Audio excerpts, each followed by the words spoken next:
Hello good evening everybody. So we are doing Punjab PCS mains current affairs. हमने उसमें science वाला topic start किया हुआ है। तो उस साइंस में हमारे पहले 2 लेक्चर हो चुके हैं and we are covering the very important topics जो न्यूज में हैं, क्योंकि साइंस में स्टैटिक के साथ डायनेमिक की बड़ी इंपॉर्टेंस है। तो हम जो टॉपिक बड़े न्यूज में हैं और आपके स्टैटिक सिलेबस से बिल्कुल इंटरलिंक कर रहे हैं, we are discussing those topics.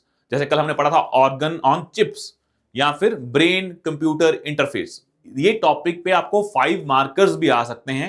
तो ट्राई टू इंश्योर साइंस में कीवर्ड्स याद रखें। जो साइंस के आंसर्स हैं स्टूडेंट्स के, जो आंसर राइटिंग वो कर रहे हैं यहाँ पे, तो जब हम देखते हैं तो एक ही प्रॉब्लम है साइंस और एनवायरनमेंट के आंसर्स में। Answers are very very generic because आपको वो टेक्निकलिटीज नहीं पता है, टेक्निकल वर्ड्स नहीं पता है। तो आपको जब भी पढ़ना है तो टेक्निकल वर्ड्स याद कर लें और उसको इंट्रोडक्शन में डाल दें और बॉडी में डाल दें। और मेन चीज क्या है, उसमें एग्जाम्पल्स जितनी डालेंगे the answer will become more authentic और उसके कारण ज्यादा क्रेडिबिलिटी बनती है और नंबर ज्यादा आते हैं। Because answer writing is all about a trust building process. तो आपको यह पता होना चाहिए। तो ट्रस्ट बिल्डिंग प्रोसेस है आपका। अब हम स्टार्ट करते हैं। जो आज का टॉपिक है वो है deep fakes and big data. इसको हम पढ़ लेते हैं कि डीप फेक से क्या क्या इश्यूज हैं और क्या क्या गवर्नमेंट ने इसमें स्टेप्स लिए हैं। इसको हम एक बार देख लेते हैं। तो अब पहले हम पढ़ते हैं डीप फेक्स, फिर पढ़ेंगे बिग डाटा को लेके। बिकॉज आपको पता है जैसे आर्टिफिशियल इंटेलिजेंस आ रही है, जैसे फोर्थ इंडस्ट्रियल रेवोल्यूशन है, it is all basically based on the idea कि आपके पास डाटा कितना स्ट्रांग है। तो जितना डाटा स्ट्रांग होगा उतनी आपकी टेक्नोलॉजी अच्छी होगी। तो सारी फ्यूचरिस्टिक टेक्नोलॉजी जो हम पढ़ रहे हैं वो डाटा पे बेस्ड है। तभी बोलते हैं data is a new oil, because उसकी आज रेलिवेंस बहुत ज्यादा है। तभी हम लेके आए थे डिजिटल डाटा प्रोटेक्शन एक्ट कि इंडिया का डाटा बाहर मिसयूज ना हो, उसलिए हम वो लेके आए हैं। पर हम पहले पढ़ लेते हैं कि डीप फेक्स क्या है, फिर पढ़ेंगे बिग डाटा। अब डीप फेक्स में लेट्स सपोज साइंस में क्वेश्चन आता है, तो if you can make these flow diagrams, तो आपका आंसर और अच्छा हो जाता है। तो कौन कौन सी टेक्नोलॉजीज इन्वॉल्व होती हैं डीप फेक में, तो टेक्निकल बन जाएगा आपका आंसर। नहीं तो आप वैसे लिख के आएंगे डीप फेक ये होते हैं, उससे ये नेगेटिव्स होते हैं। पर पहले बता दें technologies involve in deep fake. तो इंट्रोडक्शन लिखें डीप फेक के बारे में और बीच में ये बना दें और ये आपका वैल्यू एडिशन हो जाएगा, इससे नंबर बढ़ जाएंगे।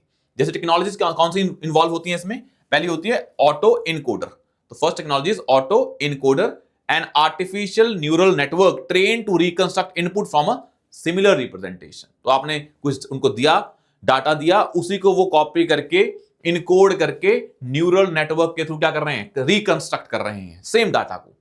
और उसमें यूज होते हैं फिर generative adversarial networks, GANs. They utilises 2 machine learning networks, namely generator and adversary. और आपने इनपुट डाटा डाला, इनपुट डाला, डालने के बाद आपको जनरेटर आया, जनरेटर ने trained model that creates new examples of data exhibiting original data.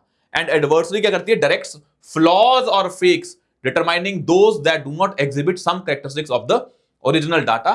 फिर आगे जाता है, feeds the fakes back to the first network to improve the process of creating new data. तो इसका काम है फ्लॉज को डिटेक्ट करना, इसका जनरेट करना है, और वहां से जो आउटपुट आती है दोबारा कहां जाती है, जनरेटर में, ताकि आपका जो भी आप बना रहे हो, रिकंस्ट्रक्शन कर रहे हो, वो जेन्युइन लगे। क्योंकि डीप फेक्स होते फेक हैं पर वो लगते बड़े जेन्युइन हैं। And these 2 models are basically important for that. तो आपने बना दिया इंट्रोडक्शन के बाद। पर पहले देखते हैं कि भाई डीप फेक्स होते क्या हैं। तो इंट्रोडक्शन सिंपल लिखनी है, deep fake is a kind of a video या फिर आपकी फोटो और audio recording that seems real but has been manipulated by AI, blurring the line between reality and manipulation. The technology used in deep learning that represent a subset of machine learning, and it involves replacing faces, manipulating facial expressions, synthesizing speech, appearing to say or to do things not actually done but was fake. तो ये कहानी आपने introduction में लिखी, ये word लिख, line लिखी और बाद में ये आपने स्ट्रक्चर बना दी, auto encoder and generative adversarial networks, flow chart में बना दिया। ये लिखने की जरूरत नहीं है। If you are doing this, तो do not waste your words by also elaborating those things. तो ये बना दिया, काम खत्म है। अब आते हैं concerns associated with deep fakes. ये बड़े इंपॉर्टेंट हैं कि कौन कौन से कंसर्न्स हैं। आई होप ये आपको चीजें विजिबल होंगी। तो आई होप ये आपको चीजें विजिबल होंगी। मैं इधर ऐसे कर देता हूं अब, ठीक है। तो इसमें हम देखते हैं कि भाई जो concerns associated with deep fakes हैं वो क्या क्या हैं आपके। Just give me a setting so that I can see the PDF is visible to you or not. तो इसको ऐसे कर लेते हैं। आई थिंक अब आपको ये विजिबल होगी। Just give me a second.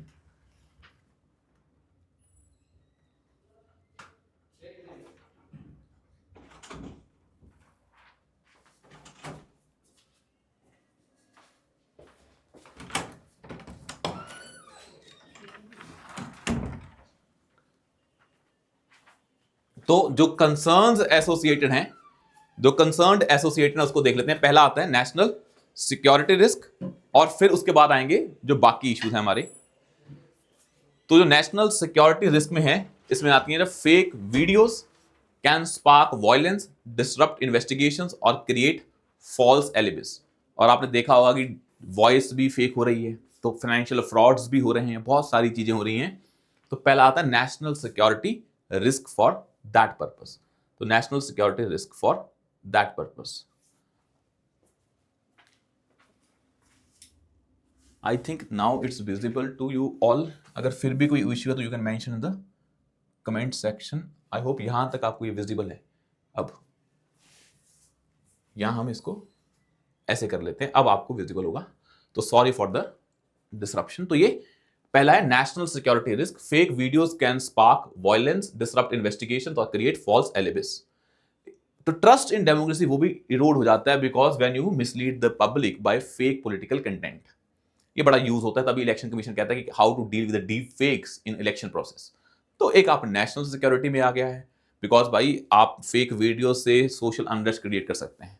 आप मेंशन कर सकते हैं जो भी दिल्ली राइट्स हुए थे, the fake deep fakes played a role in that. तो how to deal with that, तो you can mention the example. सबसे ज्यादा इंपॉर्टेंट है victimising women, because already in a patriarchal society आप जब ये टेक्नोलॉजी लाएंगी उसको और इनग्रेव कर देती हैं। Approximately 90 to 95% of deepfake videos since 2018 have been non-consensual pornography. In fact, 90 to 95% of deepfake videos since 2018 have targeted women as victim of non-consensual pornography. तो ये बड़ा है कि वुमेन विक्टिमाइजेशन हो रहा है इससे। ये फैक्ट आपको लिखना पड़ेगा। साइबर बुलिंग हो रही है, because rumours spread faster when coupled with fake images और वीडियोस हार्मिंग रेपुटेशंस। आइडेंटिटी थेफ्ट हो रहे हैं। Fake identification documents enable cyber criminals to impersonate individuals or assess a secure system. Financial frauds, you can mention an example for that. Costly computation, detecting videos, भाई आप detect भी कर सकते हैं, fact check भी कर सकते हैं, but that is very very difficult because you already created a deep fake by using AI, and if you have to detect that, then you have to use huge investments in computing resources and data handling.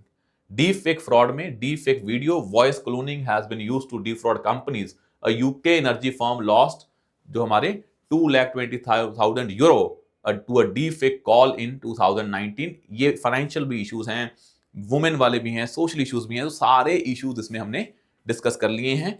अब आते हैं कि हमारे क्या regulations को लेके है, कि इंपैक्ट क्या हो रहे हैं एंड की ट्रेंड्स एंड रेगुलेशन। तो सबसे इंपॉर्टेंट क्या है, if you mention about a case study, use artificial intelligence act and Italy prohibits the unauthorised use of person's likeness. ये गलत हैं। These are the steps taken by European Union and Italy.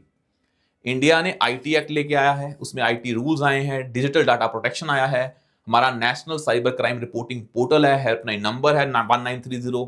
यहाँ एक हमारी CERT In है, computer emergency response team intelligence advisory है।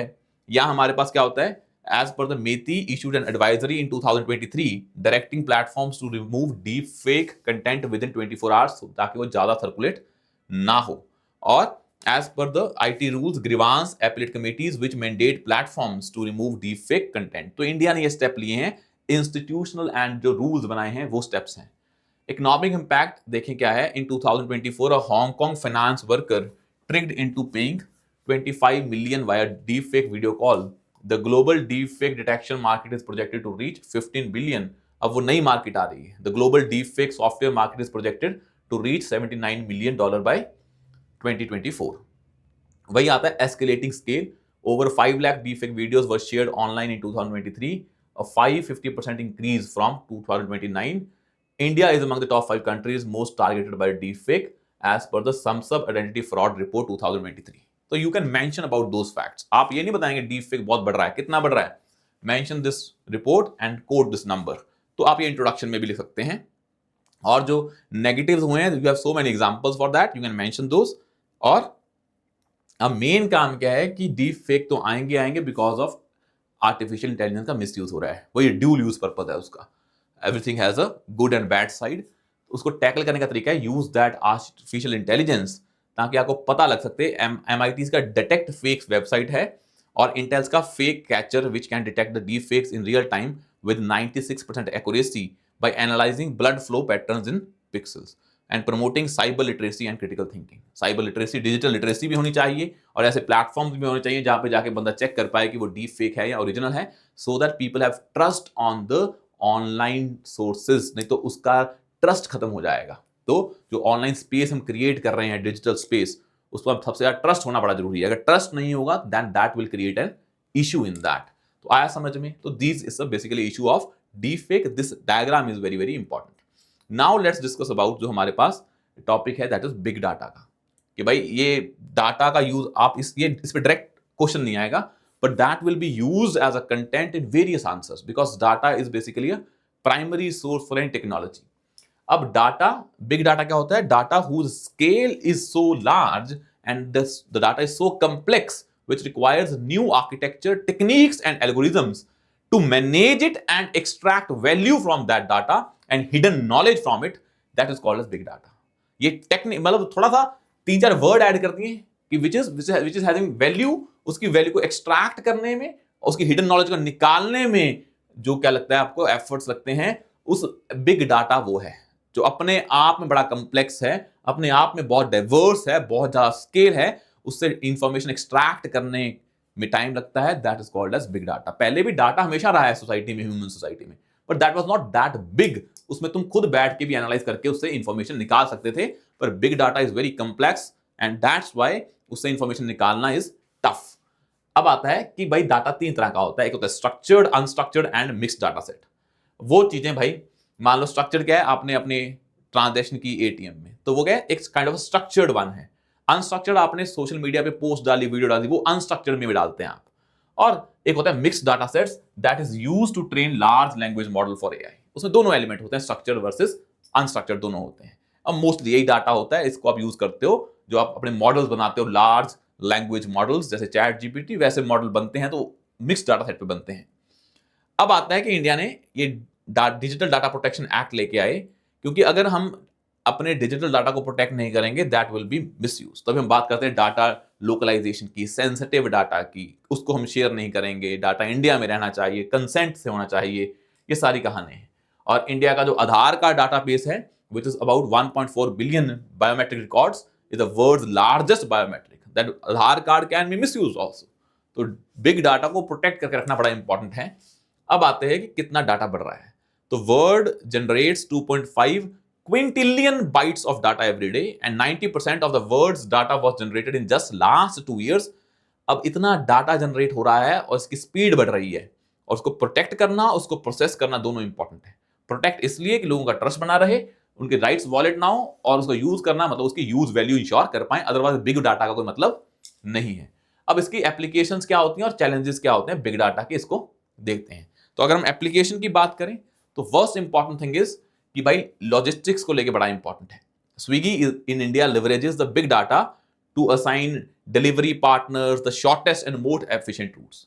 अगर data ज्यादा होगा आपके पास देन एफिशिएंसी बढ़ जाती है, specially in logistics. You can mention example of Swiggy. Marketing and advertising, Netflix है, अमेजॉन है, यूज बिग डाटा कि भाई उनको पता होता है कि कहां पे हमें ऐड करनी है। अगर डाटा बहुत ज्यादा होगा तो किस लोकेशन में, किस एज ग्रुप को, किस इंसान को आपको करनी है, तो आपकी जो मार्केटिंग है वो भी बड़ी क्या हो जाएगी, एफिशिएंट हो जाएगी, पूरी पिन पॉइंट हो जाएगी, किसको चाहिए होता है उसी को जाएगी, not to all the people. अब पहले क्या होता था, एड होती थी तो वो फिजिकल एड्स होती थी, तो आपने बोर्ड लगाया, किसी को देखना है वो देखे, नहीं देखना ना देखे, तो इतनी एफिशिएंट नहीं होती थी। आज आप किस सेगमेंट को भेजना चाहते हो, अगर मान लो आप योगा की अपनी प्रमोशन करना चाहते हो एज अ बिजनेस, तो आप योगा का जो मेन सेगमेंट है, एज ग्रुप है, उसको भेजोगे, उस लोकेशन में भेजोगे, not to the each and every person, तो उसकी कॉस्ट ज्यादा हो जाती थी। स्मार्ट सिटीज में हमने देखा था स्मार्ट मीटरिंग है या स्मार्ट रोड्स हैं, स्मार्ट इंफ्रास्ट्रक्चर है, उसमें भी you use big data. Internet of things, internet of things works on the idea कि आपके पास जितना ज्यादा डाटा होगा then the system becomes more efficient. Education में you can give a personalised education and personalised learning. Earth sciences में climate और earth studies को लेके, भाई आपके पास कि मान लो कोई एल नीनो का इंपैक्ट है, कब आता है एल नीनो, आपको पता है कि एल नीनो जब आता है तो ये फैक्टर्स चेंज होते हैं and you are analysing those factors. जितने ज्यादा फैक्टर होंगे, डाटा होगा, उतना तुम प्रिडिक्ट कर पाओगे कि ये ईयर एल नीनो ईयर है कि नहीं है, या आज साइक्लोन आएगा इस बार क्या नहीं आएंगे, based on that data points. The tele connections are important. Health care में we know that health care sector generates 30% of world's data, expected to reach 2314 exabytes by 2025। और हेल्थ केयर में जितना हेल्थ का डाटा अच्छा होगा उतनी ज्यादा research अच्छी होगी, उतनी ज्यादा एक्यूरेसी आएगी डॉक्टर्स में कि ये मेडिसिन किस पे काम करती है, कब करती है, कैसे ट्रीट करना है, और कैसे लगता है कि ये डायग्नोसिस अच्छा होगा या नहीं होगा। कल भी हमने पढ़ा था एआई इन हेल्थ केयर, वो सारे पॉइंट यहाँ पे आ जाएंगे। गवर्नेंस में हम पता ही है कि भाई इंडिया का इनकम टैक्स डाटा जो डिपार्टमेंट है, he is basically using big data to understand कि लोगों की जो स्पेंडिंग है वो कितनी है। जब लोगों का आपको पता लगेगा कि स्पेंडिंग कैपेसिटी इतनी है, आप वहां से निकाल लेंगे कि इंसान की इनकम कितनी है। अगर वो दिखा भी नहीं रहे, then also you can predict the income and then you can file the notice to that person, and it is used by income tax department and it detected 13,000 crore in tax evasion in fiscal year 2022. You can mention that example also. The numbers are also important. तो मैं जब बता रहा हूं ये numbers, यही आप चीज को करेंगे। नहीं तो ये लिख दो कि इनकम टैक्स डिपार्टमेंट ये यूज करता है। हाँ करता है, उसने किया भी है, ये बचाया भी है टैक्स एवेजन, तो ये भी बताना पड़ेगा आपको। अब आता है चैलेंजेस ऑफ बिग डाटा। इसको देखते हैं क्या है चैलेंजेस ऑफ बिग डाटा। पहला आता है कि इतने बड़े डाटा को, मैसिव डाटा सेट को traditional storage cannot handle petabytes और एक्साबाइट्स। वो तो छोड़ा बहुत डाटा अपना देख सकते हैं, इतने बड़े डाटा को कैसे वो मैनेज करें, that is issue. Handling diverse data type, structured, unstructured, semi structured, mix, कैसे उसको हैंडल करें, तभी तो उसकी हम यूज वैल्यू को एक्सट्रैक्ट कर पाएंगे। ये बड़ा इंपॉर्टेंट है।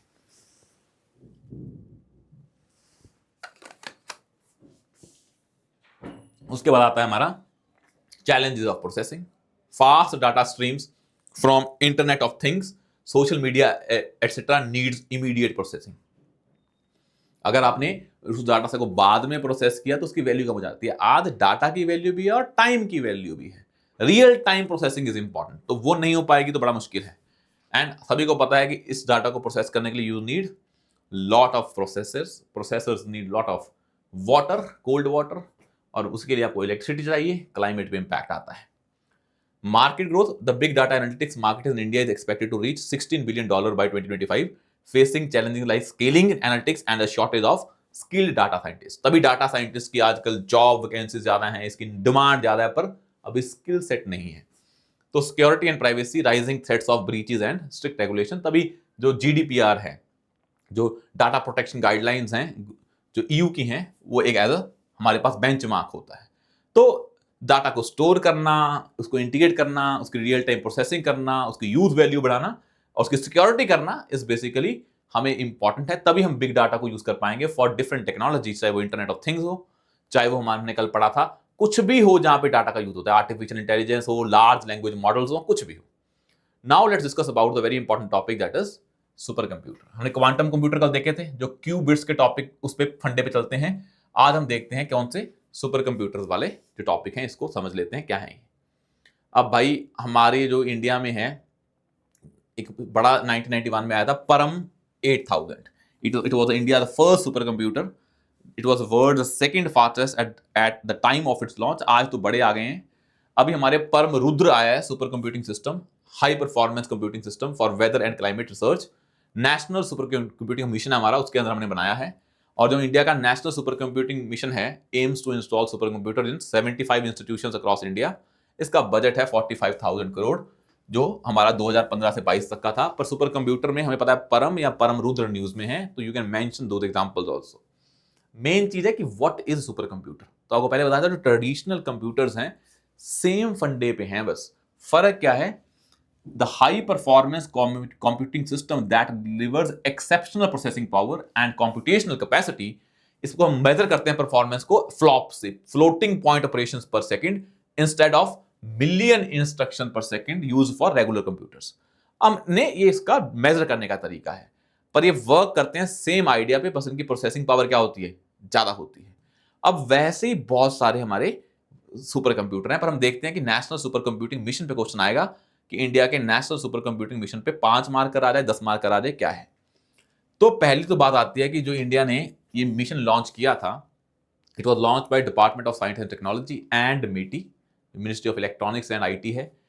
And national super computing mission emphasises installing super computers in 75 institutions, capacity of 45 petaflops, जो फ्लॉप्स यूनिट होता है, connecting these super computers on national super computing grid, जो हमारे इंडिया के एकेडमिक इंस्टीट्यूशंस हैं, R&D लैब्स हैं, ताकि वो हाई स्पीड पे काम करें और रिसर्च और अच्छी हो।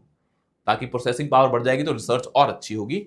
बट सुपर कंप्यूटर का यूज कहां कहां पे, हर फैक्टर में है। गवर्नेंस से लेके, नेशनल सिक्योरिटी से लेके, disaster management, health, weather forecasting, cutting edge research, हर जगह है। Important is you have to mention about the examples. For example, disaster management, we have Param Ganga was utilized for study on cloud burst in Uttarakhand. Governance में we have Airavat system for language model development for Digital India Bhashini programme, जो language में translation करता है। एक है cutting edge research में Param Pravega super computer, जो caters to quantum mechanics, उसकी रिसर्च के लिए super computers played a key role in COVID vaccine development. Folding at home project use distributed computing equivalent to exascale super computer. तो आपने बाकी सारे computer को जोड़ के सुपर कंप्यूटर बनाया। और वेदर फोरकास्टिंग में आता है प्रत्यूष, और जापान का है फुगाकू। दे स्टिमुलेटेड कोविड-19 droplet transmission to inform policies. और इंडिया में Pratyush is used to weather and climate research. It improved cyclone की track prediction accuracy by 20-30%। Param Shakti is used to screening of the cancer specific receptors. क्योंकि आपके पास data बहुत ज्यादा होता है, सुपर कंप्यूटर उसको प्रोसेस कर पाते हैं। अगर प्रोसेस कर पाएंगे, they give you more efficient, जो एफिशिएंट रिजल्ट्स देंगे, इफेक्टिव रिजल्ट्स देंगे। पर उसके एग्जांपल्स आपको याद करने हैं। प्रत्यूष हो गया, परम शक्ति, एरावत। फिर इंटरनल सिक्योरिटी के लिए Airavat PSAI was leveraged by the CDOT to identify issuance of Benami SIM cards. Supercomputers are used in nuclear weapons simulation. The US uses them to maintain its nuclear stockpile without live testing. तो super computer can be use for, आपको live test नहीं करना है, आप simulations कर सकते हैं। Simulation मतलब सिमिलर लेवल का, आप without doing actual use, simulation में बड़ा यूज होता है। अब इसका आता है कि वे फॉरवर्ड क्या है। सबसे आते हैं चैलेंजेस क्या है। तो चैलेंजेस में आते हैं कि भाई सुपर कंप्यूटर के लिए use need lot of data volume, need massive storage space, cooling system requires waters annually, water पहले ही नहीं है। थर्मल मैनेजमेंट में requires cooling, climate impact, high cost of that, skills नहीं है हमारे पास। फॉरेन की डिपेंडेंसी है, reliance on imports. China Sunway TaihuLight uses entirely domestic processors. India जो प्रोसेसर यूज कर रहा है ये बाहर से है, तो हमारी फॉरेन कंट्रीज पे डिपेंडेंस है when it comes to super computer. Way forward में सिंपल है सर। एक तो हम इंडिया खुद डोमेस्टिक मैन्युफैक्चरिंग करें सुपर कंप्यूटर्स की, प्रोसेसर्स के लिए बाहर से डिपेंड ना हो। R&D बढ़ानी पड़ेगी, पब्लिक प्राइवेट पार्टनरशिप, ताकि हम खुद ये बना पाए। स्किल्ड वर्कफोर्स आनी चाहिए, और जो सुपर कंप्यूटिंग ग्रीन होनी चाहिए, जो एनर्जीज हैं ये क्लाइमेट फ्रेंडली होनी चाहिए, जो यूज करते हैं हम कूलिंग के लिए। इंटरनेशनल पार्टनरशिप में EU जो India learn from collaboration like Europe's euro HPC initiative, ताकि हम भी कोलैबोरेशन कर पाएं कि हमारे सुपर कंप्यूटर अगर हमारे पास मान लो नहीं भी हैं, तो we can do a collaboration and can use those the developments of other nations in India. आया समझ में? तो these are the basically uses of super computer जो आपको पढ़ने हैं। अब हम देखते हैं हमारा जो ये लास्ट दो टॉपिक हैं।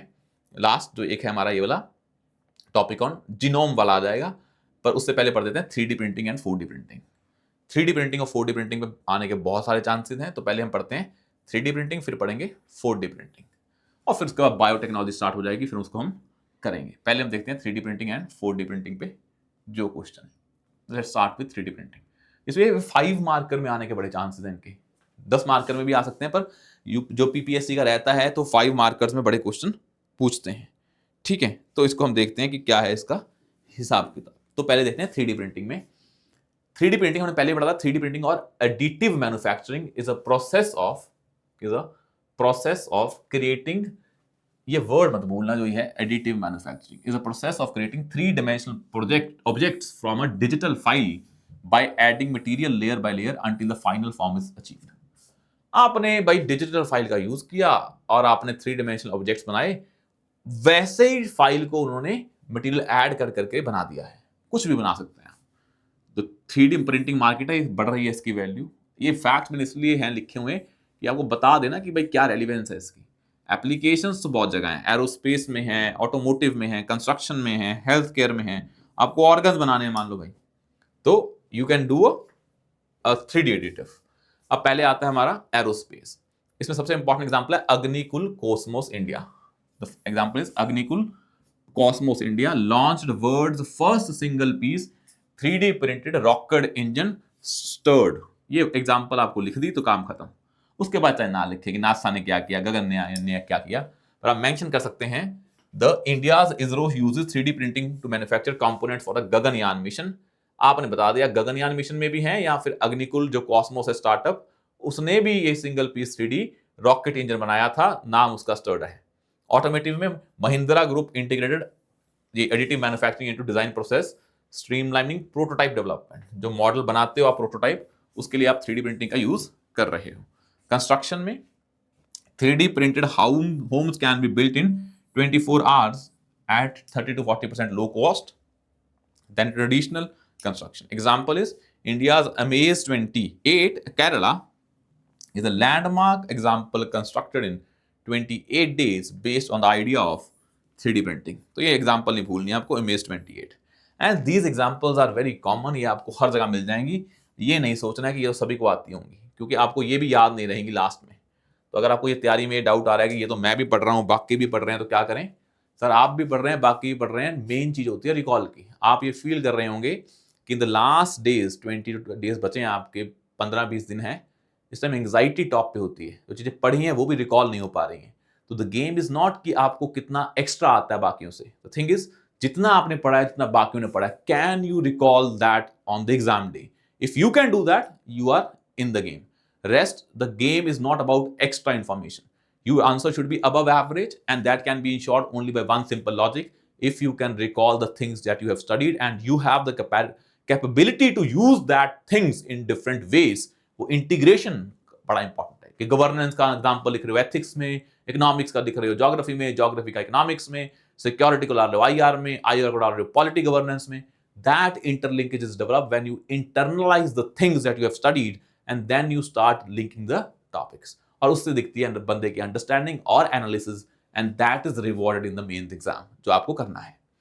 अब हम देखते हैं हेल्थ केयर में. इमेज तो 28 हो गया. हेल्थ केयर में आता है एक बड़ा चीज, एग्जांपल है osteo 3D, OSTEO 3D leads in medical models and surgical guides. Bioprinting 3D printing of living tissues has successfully printed functional human ears, skin grafts and corneas. Example दे दिया आपने, काम खत्म. पर लिख देना bioprinting 3D printing of living tissues has successfully done this things. Consumer good में भाई तनिष्क जो ज्वेलर्स हैं is making a complex designs with 3D printing. US military uses 3D printing to produce spare parts in combat zones, reducing जो हमारे delay होते हैं, supply chain delays bye 90%. तो डिफेंस में यूज है, सिक्योरिटी में यूज है, ज्वेलरी में यूज है, हेल्थ केयर में यूज है, कंस्ट्रक्शन में यूज है, ऑटोमेटिव में यूज है, हर जगह इसका यूज है, स्पेस में इसका यूज है. तो आपने भाई 6 पॉइंट लिख दिए. मुझे एक चीज बताओ, अगर ये पेपर में आया और आपने 6 एग्जांपल लिख दी, और क्या चाहिए? प्रॉब्लम क्या होती है पेपर में, आप हेल्थ केयर लिखते हो, बस एग्जांपल नहीं लिख के आए तो कहानी बना देते हो. ना तो कीवर्ड यूज करोगे बायो प्रिंटिंग, ना तो यूज करोगे कि भाई जो मार्केट है उसमें ये एग्जांपल है osteo 3D leads in medical models and surgical guides. तो ये नाम नहीं लिखोगे आप, ये नहीं लिखोगे भाई क्या बनाया है, ह्यूमन ईयर्स कॉर्निया. आप जस्ट उसको लॉजिकल कर देते हो, फैक्चुअल नहीं करते हो. पर मेंस में साइंस में नंबर लेने हैं तो आंसर क्या होगा, फैक्चुअल होना चाहिए बहुत ज्यादा. बाकियों में भी, पर साइंस में इन particular and in general in all the subjects, facts make your answer more substantive. Now let's discuss about the initiatives that the government has taken for the 3D printing.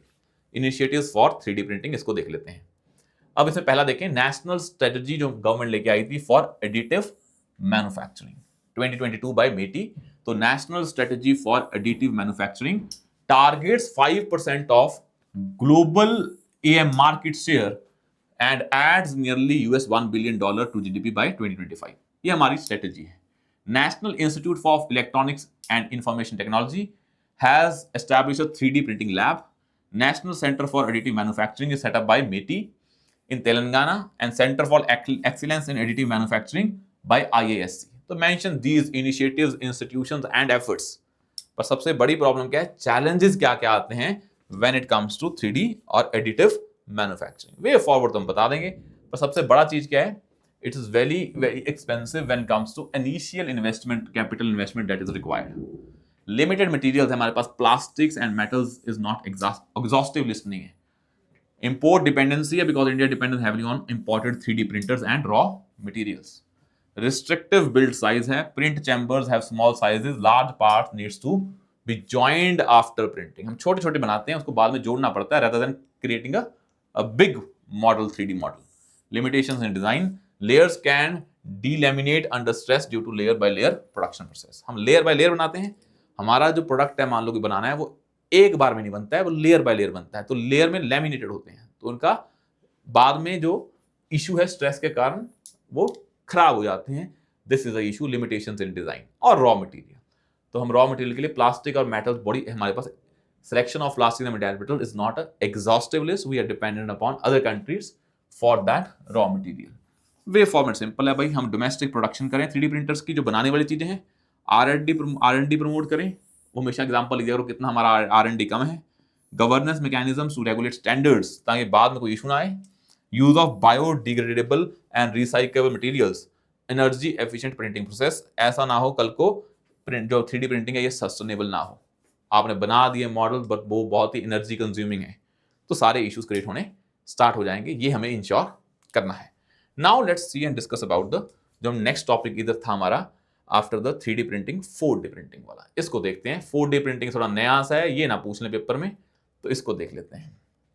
ये न्यूज में है because Indian researchers developed a 4D kind of a printed blood artificial blood vessels for advanced medical grafts that can expand and contract like real arteries. 3D में आपने dimensions XYZ की, और जो 4D है it means that जो चीज आपने बनाई है that can also be change, expand और कंट्रैक्ट कर दिया आपने। तो सबसे बड़ी इंपॉर्टेंट है कि what is the difference between 3D and 4D। ये भी आ सकता है आपको भाई साइंस में, पहले भी आया हुआ ना, what is active and passive immunity, वैसे आ जाएगा 3D एंड 4D प्रिंटिंग में, बताएं डिफरेंसेस क्या है। तो 4D printing evolves from 3D printing by adding the dimensions of time, मतलब टाइम के हिसाब से वो चेंज हो जाएगा, एक्सपैंड और कंट्रैक्ट, नॉट जस्ट XYZ हमारे जो वेरिएबल्स हैं, बट टी वेरिएबल आ जाता है इसमें। 4D printed objects can change shape or function over time in response to environmental stimuli such as heat, light और moisture। ये बड़ा इंपॉर्टेंट है। तो जो तुमने टाइम वाला डिमेंशन ऐड किया है, तो टाइम के हिसाब से चेंज हो सकते हैं डिपेंडिंग अपॉन द एनवायरमेंट का स्टिमुलाई। वो हीट भी हो सकता है, मान लो कुछ बनाया, वो अगर टेम्परेचर बढ़ जाता है तो उसकी शेप चेंज हो जाती है, टेम्परेचर कम हो जाता है शेप चेंज हो जाती है। तो विंटर और कोल्ड में वो शेप, विंटर में या समर में अपनी शेप चेंज कर लेगा। इट इज मोर टाइम के हिसाब से चेंज भी हो रहा है, that is called as 4D printing. तो स्मार्ट मटेरियल्स यूज करते हैं like shape memory polymers and hydrogels. Hydrogels are very sensitive to environment, same shape memory polymers. 4D printing was first demonstrated by Skylar Tibbits at MIT self assembly lab in 2013। तो ये हमारा होता है 4D और 3D printing में difference जो आपको पढ़ना है। पहला डिफरेंस तो ये हो गया। एंड 3D मार्केट इज बहुत इंपॉर्टेंट है, वो और बढ़ रही है भाई। जैसे हम हमारी जो आर्टरीज हैं ब्लड वेसल्स वाली, वो भी होनी चाहिए एक्सपैंड और कंट्रैक्ट। वो 4D प्रिंटिंग बनाएगा, 3D प्रिंटिंग नहीं बना पाएगा। वो ऑर्गन बना लेगा, पर ऑर्गन्स रियल टाइम में कैसे चेंज होते हैं टाइम के हिसाब से, वो करने के लिए 4D प्रिंटिंग की जरूरत पड़ती है। Now see the applications of 4D printing, बड़ा इंपॉर्टेंट है। तो now let's see applications and advantages of 3D printing and then challenges of 3D printing. तो इसको देखते हैं, पहले हम अपना काम करते हैं।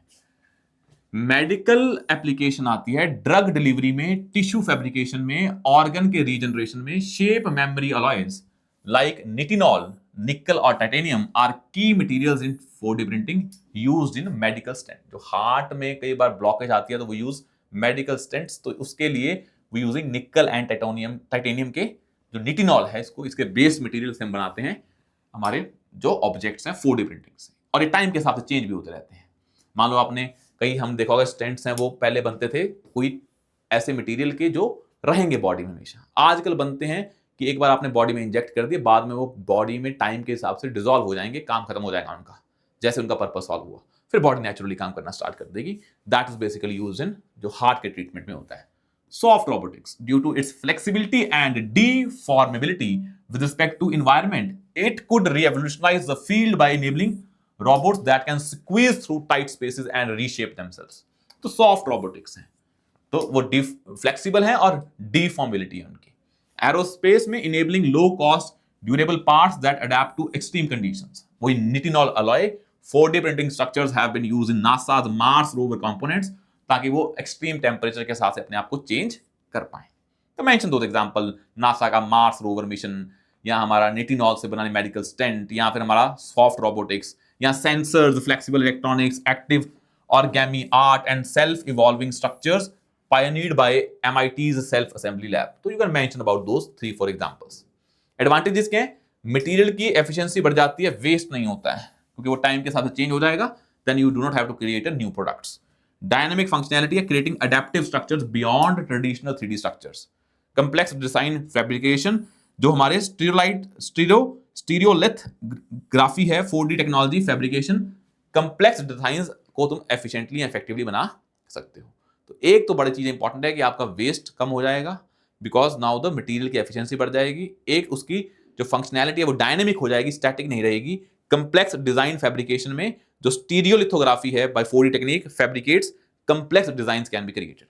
सबसे बड़ा इंपॉर्टेंट है कि आज भी unavailability of technologies limited to few research institutions, इसके कारण ये खुद हर कंट्री नहीं बना पा रही है. मटेरियल लिमिटेशंस हैं बिकॉज जो निकल टाइटेनियम है सभी के पास नहीं है. बाकी जो मटेरियल्स हैं जो टाइम के हिसाब से अपने आप को चेंज करते हैं एक्सटर्नल एटमॉस्फेयर के हिसाब से, उन पे बड़ा इशू है.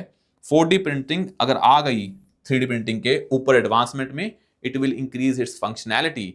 देन तो हमारा जो 3D प्रिंटिंग है वही बड़ी इंपॉर्टेंट रेवोल्यूशन है. 4D प्रिंटिंग ने तो चीजें चेंज ही कर देनी है. तो these are the important aspects of 3D and 4D printing. In the next class we will discuss about जो हमारे जीनोम बायो वाले टॉपिक्स हैं, हम उसको नेक्स्ट टू क्लासेस में उसको हम कवर कर लेंगे. तो साइंस के ऐसे ही करते हैं, पहले IT, robotics, artificial intelligence, big data, अब पढ़ेंगे जो जीनोम को लेके हैं, जो CRISPR-Cas9 प्रोटीन उस पर क्वेश्चन आ जाएगा, जो CAR-T सेल थेरेपी है उस पर आ जाएगा. तो वो चीजें हम साथ साथ में साइंस में करते रहेंगे. तो will see you soon in the next session tomorrow. Thank you so much.